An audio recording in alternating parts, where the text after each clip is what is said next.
Hello everyone, ఎట్లా ఉన్నారు? అందరూ బాగున్నారు అనుకుంటున్నాను. అయితే ఇవాళ మనం ఒక సింపుల్ ఈజీ టమాటో కర్రీ ఎలా చేయాలో చూద్దాము. దీన్ని మనం రైస్తోనైనా రొట్టెలతోనైనా తినొచ్చు.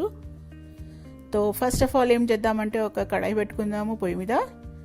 కడాయి వేడయ్యాక ఇందులో నేను ఒక 4 టేబుల్ స్పూన్ ఆయిల్ వేస్తున్నాను. దాని తర్వాత ఆయిల్ కూడా వేడయ్యాక వేద్దాము ఇందులో 1/2 టీ స్పూన్ జీలకర్ర, ఇంకా కొన్ని గరం మసాలా వేసుకుందాము. అవేంటంటే ఒక దాల్చిన చెక్క, 1/2 టీ స్పూన్ షాజీరా, 2 లవంగా, 2 ఇలాచీ, ఇంకా 2 బిర్యానీ ఆకులు. అయితే ఈ మసాలాలు కూడా కొంచెం బ్రౌన్ అయ్యే వరకు మనం ఫ్రై చేసుకుందాం. దాని తర్వాత ఇందులో వేద్దాం ఒక 12 కరివేపాకు, ఇంకా 3 పచ్చిమిర్చి. పచ్చిమిర్చి మీరు ఎలా అయినా కట్ చేసుకోవచ్చు. నేను 2-3 పీసెస్లో కట్ చేశాను అనమాట. దాని తర్వాత మనం వేద్దాం ఇందులో 3 ఉల్లిగడ్డలు సన్నగా తరిగినవి. ఇవి మీరు కావాలంటే దీని పేస్ట్ కూడా చేసి వేసుకోవచ్చు. దీన్ని మంచిగా మిక్స్ చేసిన తర్వాత దీన్ని మూత పెట్టి ఒక 10 మినిట్స్ లో ఫ్లేమ్లో ఉడికిద్దాము. దాంతో కొంచెం ఉల్లిగడ్డలు అనేది కొంచెం మెత్తగా అవుతాయి. మధ్య మధ్యలో కలుపుకుంటూ మనం 10 మినిట్స్ దీన్ని ఉడికిస్తాము. తర్వాత 10 మినిట్స్ అయిపోయాయి. చూడండి, ఉల్లిగడ్డ అనేవి కొంచెం మెత్తగా అయ్యాయి. ఇప్పుడు మనం హై ఫ్లేమ్లో దీన్ని కొంచెం బ్రౌన్ అయ్యే వరకు వేపుకుందాము. ఒక 2-3 మినిట్స్ ఫ్రై చేసిన తర్వాత మీరు చూడొచ్చు, దీంట్లో ఉల్లిగడ్డ కలర్ అనేది కొంచెం బ్రౌన్ అయిపోయింది. ఇప్పుడు ఇందులో మనం ఒక టీ స్పూన్ అల్లం వెల్లిగడ్డ పేస్ట్ చేద్దాము, 1/4 టీ స్పూన్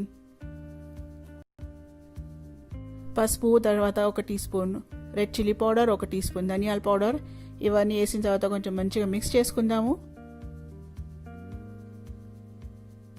మిక్స్ చేసిన తర్వాత ఇందులో మనం ఏమి వేద్దామంటే 1/2 కిలో టమాటా. ఇవి ఎర్రగా ఉంటే అంత టేస్టీగా వస్తాయి, ఇంకా కలర్ కూడా మంచిగా ఎర్రగా వస్తుంది. అయితే మంచి పండిపోయిన టమాటాలే తీసుకోండి దీనికోసం.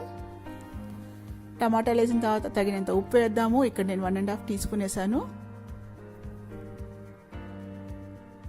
ఇప్పుడు దీన్ని కూడా మంచిగా మిక్స్ చేసుకుందాము.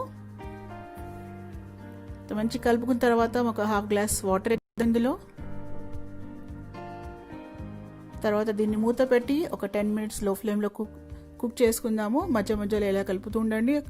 5 మినిట్స్ తర్వాత నేను ఇలా కలిపాను. దాని తర్వాత మళ్ళీ మూత పెట్టి ఒక టోటల్ 10 మినిట్స్ దీన్ని ఉడికించాను.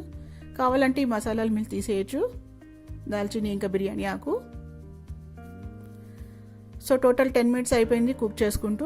10 మినిట్స్ అవసరం లేదండి, అంటే టమాటాలు ఎంతవరకు ఉడుకుతాయో దాని ప్రకారం మీరు ఉడికించుకోవచ్చు. 10 అయినా 15 అయినా, దాని తక్కువ కూడా ఒక్కొక్కసారి టైం అవుతుంది. అయితే దాని తర్వాత ఇందులో 1 టీ స్పూన్ మనం గరం మసాలా వేసుకుందాము. ఇంకా మంచిగా మిక్స్ చేసుకుందాం.